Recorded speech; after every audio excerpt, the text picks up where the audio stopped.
चलो बच्चों, आज हम लोग प्रोजेक्टाइल बेस्ड, देखिए आप लोग क्वेश्चन दिख रहा है।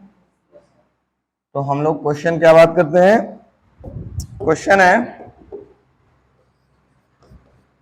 A cricket ball is thrown at a speed of 28 metre पर second 30 degree in a direction 30 degree above the horizontal. ठीक है, फिगर समझिएगा, ये हॉरिजॉन्टल है, ये वर्टिकल है। एक क्रिकेट बॉल को फेंका जा रहा है 30 डिग्री के एंगल पर। एंगल की वैल्यू कितनी है? 30 डिग्री। ये क्रिकेट बॉल जाएगी, ऐसे गिरेगी कि नहीं गिरेगी? ठीक है, तो पूछ रहा पहला कि what is the maximum height, H max कितना होगा। ठीक है, मैक्सिमम हाइट। तो मैक्सिमम हाइट के लिए फॉर्मूला क्या था हमारे पास? Maximum H max is equal to था u square sine square theta upon में 2g।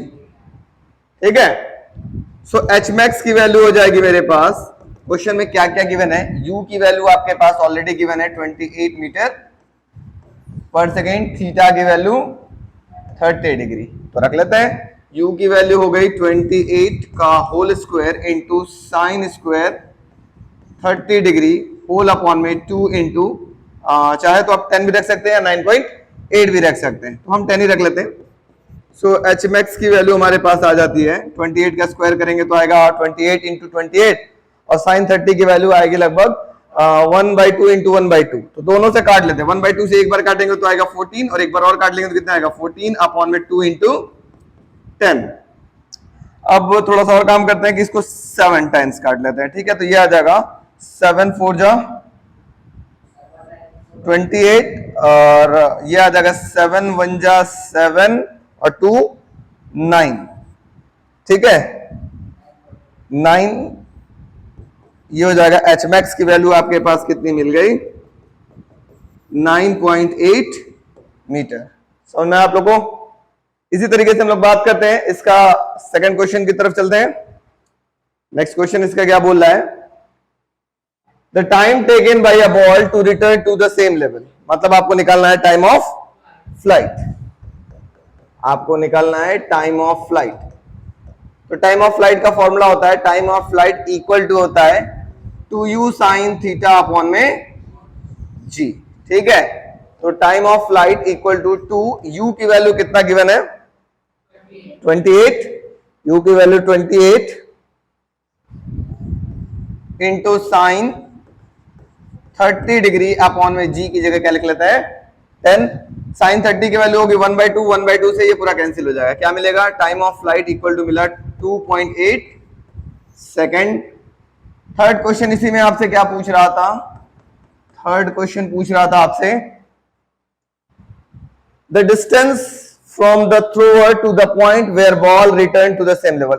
यहां से फेंका गया और वापस वो यहीं आ गया, कितना दूर गिरा, ये रेंज पूछ रहा है ना, हॉरिजॉन्टल रेंज। तो रेंज का फॉर्मूला क्या होता है? R इक्वल टू होता है you square sign 2 theta upon में g। तो R इक्वल टू होगा, u की वैल्यू हो गई 28 का स्क्वायर इंटू साइन 2 थीटा, मतलब थीटा की वैल्यू 30 थी, उसका दुगना कर देंगे तो कितना हो जाएगा 60 अपॉन में g की जगह क्या लिख लेता है 10। R इक्वल टू हो गया 28 इंटू 28 और साइन 60 की वैल्यू हो गई √3/2 इंटू 10। 2 से काट लेते हैं, ये हो गया 14। थोड़ा सॉल्व कर लेते हैं, R इक्वल टू आ गया, इसको भी थोड़ा सॉल्व कर लेते हैं, ये आ गया 1.4 इंटू √3 की वैल्यू होती है 1.732 और इंटू 28। R की वैल्यू थोड़ा हम लोग मल्टीप्लाई कर लेते हैं, मल्टीप्लाई करते हैं कितना आता है, कितना है 1.4 कैंसिल 1. इसको हम शिफ्ट कर 1.4 इंटू 1.732 इंटू एक और क्या था आपके पास into 28 into 28 into 28 equal to आ गया आपके पास 67.89। तो हमारा आंसर आ गया 67.89 मीटर। ये हो गया आपके पास रेंज। समझ में आया? फटाफट, डायरेक्ट फॉर्मूला बेस्ड है, फॉर्मूला याद रहेगा तो आपका पूरा काम बन जाएगा। फॉर्मूला आपको याद रहना चाहिए। चलिए हम बगल में फॉर्मूला भी लिख देते हैं नेक्स्ट क्वेश्चन में। चलो तो नेक्स्ट क्वेश्चन है, इसको भी देखते हैं। अच्छा, इस क्वेश्चन में कुछ लॉजिक समझना है, ठीक है। इस क्वेश्चन को लगाते समय कुछ आपको लॉजिक ध्यान देना है, तभी आपका काम बनेगा। अभी तक हम लोगों ने जो कुछ भी पढ़ा है, जैसे मान लो आगे चलते हैं, जो कुछ भी पढ़ा था, एक ऑब्जेक्ट को फेंका जा रहा था नीचे से ऊपर, तो जो एंगल बनाता था वो किससे बनाता था? हमेशा हॉरिजॉन्टल से बनाता था। क्वेश्चन में यही पढ़ना है कि ये एंगल किससे दिया गया है। जब ऑब्जेक्ट को फेंका गया वो एंगल किससे बना रहा है, हॉरिजॉन्टल से कि वर्टिकल से? अगर हॉरिजॉन्टल से बना रहा है तो डायरेक्ट आपका जो फॉर्मूला होता है वो फॉर्मूला अप्लाई करिएगा, ठीक है। और अगर वर्टिकल से बना रहा है तब क्या करेंगे? अगर एंगल आपके पास ये दे दिया है क्वेश्चन में, तो इसको कैसे निकालेंगे? 90 में से माइनस कर लेंगे, ठीक है। जैसे मैं आपको बताऊं, मान लो आपके पास टाइम ऑफ फ्लाइट है। अगर आपके पास ये हॉरिजॉन्टल से एंगल गिवन है तो आप डायरेक्ट फॉर्मूला ये क्या यूज करोगे? 2u sin थीटा अपॉन में जी, ठीक है, थीटा रख लिया। लेकिन अगर यही थीटा की जगह ये फाई दे देता, अभी वर्टिकल से एंगल देता, तब क्या होता? इस 90 में इस थीटा की जगह आप क्या लिखते हैं? TF इज इक्वल टू होता 2u sin 90 minus five upon में जी लिखते हैं। बात समझ आ रही है? तो एंगल ये क्वेश्चन में बस सिर्फ वर्टिकल हॉरिजॉन्टल से पूरा क्वेश्चन चेंज हो जाएगा, इस चीज का ध्यान देना है। चलो अभी हम लोग देखते हैं क्वेश्चन। देखो जो अभी इससे पहले क्वेश्चन आपने लगाया था, हाँ सुनो तो, ये जो आपके पास बॉडी फेंका गया था, देखो 30 डिग्री अबव द हॉरिजॉन्टल, ये 30 डिग्री हॉरिजॉन्टल से ऊपर था, तो डायरेक्ट हमने फॉर्मूला अप्लाई कर लिया। अब अगर इसी की जगह बस हम एक चेंज कर देते 30 डिग्री बिलो द वर्टिकल, तो ये एंगल हो जाता वो, है ना। बात समझ आ रही है? तो इस तरीके चेंज होता है, तो ध्यान दीजिएगा। चलिए क्वेश्चन में भी दिखाएंगे, इस टाइप का मिलेगा। तो पहले आप लोग याद रखो, टाइम ऑफ फ्लाइट का फॉर्मूला क्या होता है, जल्दी बताओ। 2u sin थीटा अपॉन में जी, फॉर्मूला याद होना चाहिए। रेंज का फॉर्मूला क्या होता है, जल्दी बताओ। u square sign 2 theta upon में जी। मैक्सिमम हाइट का फॉर्मूला क्या होता है आपके पास? u square sine square theta upon में 2g। यही फॉर्मूला आपको बस याद रखना है, 3 फॉर्मूले इसके, ठीक है। सारा खेल हो जाएगा। अब देखो क्वेश्चन क्या बोल रहा है, समझने का प्रयास करते हैं। A body is projected with a velocity of 30 metre पर सेकेंड, मतलब उसकी इनिशियल वेलोसिटी कितनी है? 30 मीटर पर second at an angle of 30 degree with the vertical. अब देखो क्या बोला गया, एक बॉडी को फेंका गया ऐसे, अब ये एंगल किससे बन रहा था, जल्दी बताओ? 30 डिग्री विद द वर्टिकल। लेकिन थीटा आपका क्या होगा, जल्दी बताओ? थीटा क्या लेंगे आप?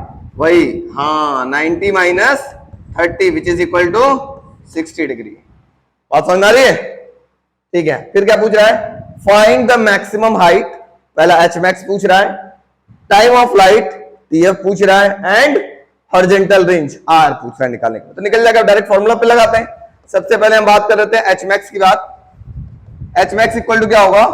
u square sine square theta upon में 2g। तो H max is equal to हो जाएगा आपके पास u स्क्वायर, u की वैल्यू कितना गिवन है? 30 का स्क्वायर साइन स्क्वायर, अब यहां पर डायरेक्ट एंगल क्या लिखेंगे? 60 डिग्री, क्योंकि माइनस कर चुके हैं, ठीक है। अपॉन में 2 इंटू जी की वैल्यू क्या लिख लेंगे? 9.8 चाहो तो 9.8 लिख लो, 10 चाहो तो 10 लिख लो। अगर क्वेश्चन में गिवन है 9.8 तो 9.8 लिखना, नहीं तो आप 10 लेकर के चल सकते हो। तो हम लेकर 9.8 ही चलता है, ठीक है। 9.8 लेके चलते हैं, और इसको हम लोग जब सॉल्व करते हैं तो इसकी वैल्यू आती है 34.44 मीटर। ये क्या मिल गया आपके पास? एच मैक्स मिल गया। दूसरा क्वेश्चन में क्या पूछ रहा है? टाइम ऑफ फ्लाइट निकालना है। जल्दी बताओ TF की वैल्यू क्या होगा, जल्दी बताओ। इसमें time of flight equal to होता है 2u साइन थीटा अपॉन में जी। तो time of flight equal to हो गया 2u की वैल्यू कितनी थी? 30 साइन थीटा की जगह कितना हो जाएगा? 60 अपॉन में जी की वैल्यू 9.8। इसको भी हम लोग सॉल्व कर लेते हैं, कंप्यूटर से तेज हम लोग सॉल्व करते हैं। इसकी वैल्यू कितनी आ रही है? टाइम ऑफ फ्लाइट की वैल्यू 5.3 सेकंड। समझ में आ रहा है? तीसरा पूछ रहा था आपके पास रेंज। रेंज का फॉर्मूला आपके पास क्या होता है? R इक्वल टू होता है u square sign 2 theta upon में जी। रख लेते हैं, तो R इक्वल टू u की वैल्यू हो गई 30 का square into sign 2 into 60 upon में 9.8। अब क्वेश्चन ये रह जाता है, यहां एंगल हो गया 120 डिग्री, 30 का स्क्वायर साइन 120 डिग्री अपॉन में 9.8। अब सर ये 120 कैसे निकलेगा? तो मैं आपको तरीका समझा देता हूं। 120 निकालना हो, 320 निकालना हो, जो भी एंगल निकालना हो, आप निकालने का एक तरीका बता देता हूं। ये लॉजिक याद रखना, इसको बोलते हैं चंदन्स law. 0 degree, 90 degree, 180 degree, 270 degree and 360 degree. ठीक है। अब यहां होता है ऑल, एक कॉन्सेप्ट याद रखना, all student take coffee. All student take coffee मतलब यहां पे सबके सब पॉजिटिव होते हैं, साइन कॉस टेन मैन जॉन जैन जोइंग सब पॉजिटिव। यहां पे कौन पॉजिटिव होता है? S4 होता है साइन और उसका उल्टा कॉसेक पॉजिटिव होगा, बाकी सब क्या होगा? नेगेटिव। T4 होता है टेन, टेन का उल्टा होता है कॉट, टेन कॉट पॉजिटिव, बाकी सब नेगेटिव। यहां C4 होता है कॉस, कॉस का उल्टा होता है सेक, सेक और कॉस पॉजिटिव, बाकी सब नेगेटिव। इसको बोलते हैं फर्स्ट क्वाड्रेंट, इसको बोलते हैं second quadrant, third quadrant and fourth quadrant. इसको क्वाड्रेंट कॉन्सेप्ट बोलते हैं। अब कैसे निकाला जाता है? अब देखो ध्यान से, बस एक लाइन में समझो। 90 डिग्री वाला समझो, 180 वाला जब जरूरत पड़ेगी तो बताऊंगा। जैसे अगर लिखा हो साइन 90 प्लस थीटा, तो 90 प्लस थीटा लिखा होगा ना, तो इसको पहले तो कॉस लिख लेना, कॉस थीटा लिख लेना। ठीक है। अब इसका साइन चेक करना होगा कि आगे पॉजिटिव होगा या नेगेटिव। जैसे sine 90 plus theta, cos 90 plus theta, cos होगा तो इसको क्या हो जाएगा?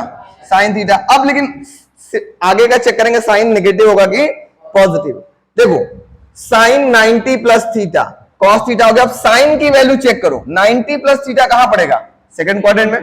सेकंड क्वाड्रेंट में साइन पॉजिटिव होता है कि नेगेटिव?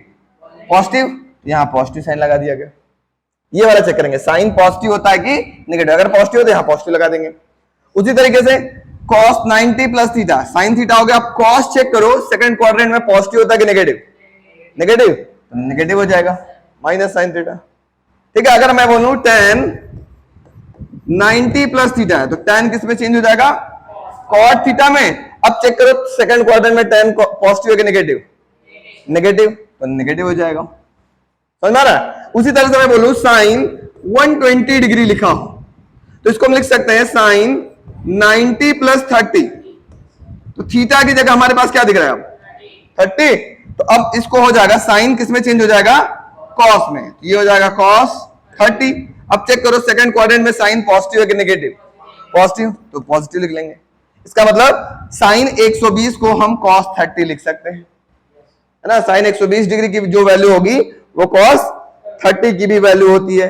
तो कॉस 30 की वैल्यू कितनी होती है? √3/2। ठीक है। ठीक है। तो यहां देखो बच्चों, सो आर की वैल्यू आपके पास क्या हो जाएगा? आर इक्वल टू हो गया 30 का स्क्वायर इंटू साइन 120 की वैल्यू हो गई कितनी? cos 30 और अपॉन में 9.8। सो आर इक्वल टू हो जाएगा 30 का स्क्वायर और cos 30 की वैल्यू होती है √3/2 होल अपॉन में 9.8। थोड़ा सा सॉल्व कर लेते हैं तो ये होगा 15 इंटू 30 इंटू √3। एक काट लेते हैं तो 15 हो जाएगा। ठीक है। और एक 30 बच गया, √3 अपॉन में 9.8। इसको हम सॉल्व कर लेते हैं। जो हॉरिजॉन्टल रेंज आ रहा है वो लगभग आ रहा है 79.53 मीटर। सबको समझ में आ रहा है? चलिए नोट करिए फटाफट।